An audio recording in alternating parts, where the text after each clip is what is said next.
নমস্কার বন্ধুরা, আজকে আপনাদের জন্য নিয়ে এসেছি আলুর পরোটা। আজকে আপনাদেরকে দু ধরনের পরোটা করে দেখাবো। দেখুন এবার কি করে করছি। আমি দুটো আলু সেদ্ধ করে রেখেছিলাম, তাকে ভেঙে রেখেছি। এবার আমি কড়াইতে তেল দিলাম, তেলের উপর দিয়ে দিলাম একটা পেঁয়াজ কুচি। পেঁয়াজ কুচিটা ভালো করে লাল লাল করে আমি ভেজে নেব। প্রথম থেকে শেষ পর্যন্ত দেখার জন্য অনুরোধ রইল। এবার আমি দিয়ে দেবো এতে রসুন বাটা আর আদা বাটা দিয়ে আমি এগুলোকেও ভালো করে তেলে নেড়ে নেব। আদা রসুনের কাঁচা গন্ধটা চলে যাওয়া পর্যন্ত আমি নাড়তে থাকবো। মশলার কাঁচা গন্ধটা চলে গেলে দিয়ে দেবো টমেটো কুচি। টমেটো কুচিটা দিয়ে আমি আবার একটু ভালো করে নেড়ে নেব। আর দিয়ে দিলাম কাঁচা লঙ্কা দিয়ে আমি এটাকে ভালো করে নেড়ে নেব। এরপরে আমি কিছু গুঁড়ো মশলা অ্যাড করব। দিয়ে দিলাম জিরে গুঁড়ো আর হলুদ গুঁড়ো। এগুলো দিয়ে আমি একটু নেড়ে নিলাম। এরপর দিয়ে দেবো আমি একটু সামান্য জল, যাতে কড়াতে ধরে না যায়। দিয়ে আমি একটু নেড়ে নিলাম। এরপর দিয়ে দেবো ধনে গুঁড়ো আর চাট মশলা দিয়ে আমি এগুলোকেও নেড়ে নিলাম। তারপর দিয়ে দেবো সেদ্ধ করা আলু দিয়ে আমি মশলার সঙ্গে ভালো করে ভেজে নেব।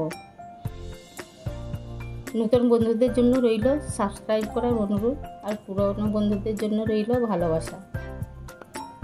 আর নাড়া হয়ে গেছে। এবার আমি একটু নুন দিয়েও ভালো করে নেড়ে নিলাম। এই নুনটা আপনারা চাইলে মশলার সঙ্গেও দিতে পারেন। মশলার সঙ্গে দিলে আরও ভালো করে মিশে যাবে। পরোটার মশলাটা রেডি। এখানে আমি লুচির ডো যেরকম তৈরি করা হয় সেরকম একটা ডো তৈরি করে 15 মিনিট রেস্টে রেখে দিয়েছিলাম। আবার একটু দলে নিয়ে আমি এগুলোকে লেচি কেটে নেব। এখানে বড় বড় করে লেচি কেটেছি দেখুন। এবার আমি এই লেচি একটা নিয়ে একটা বাটির মতন তৈরি করে নেব। ঠিক যেমন পুরবিটার মতন বাটি তৈরি করেন সেই রকম। এটি মোটা করার কারণ এর ভেতরে মশলা থাকবে এবং বেলা হবে, সেই জন্য একটু মোটা করা হচ্ছে। এবার আমি পুরটাকে দিয়ে ভালো করে মুড়ে নিলাম। দিয়ে আমি একটু গোল করে নিলাম। তারপর আমি একটু আটা দিয়ে এটাকে বেলে নেব। দেখুন সুন্দর বেলা হয়ে যাচ্ছে এবং পুরটাও আমার বেরিয়ে যাচ্ছে না, একটা রুটির মতন হয়ে গেল। এইভাবে আমি সবগুলো বানিয়ে নেব।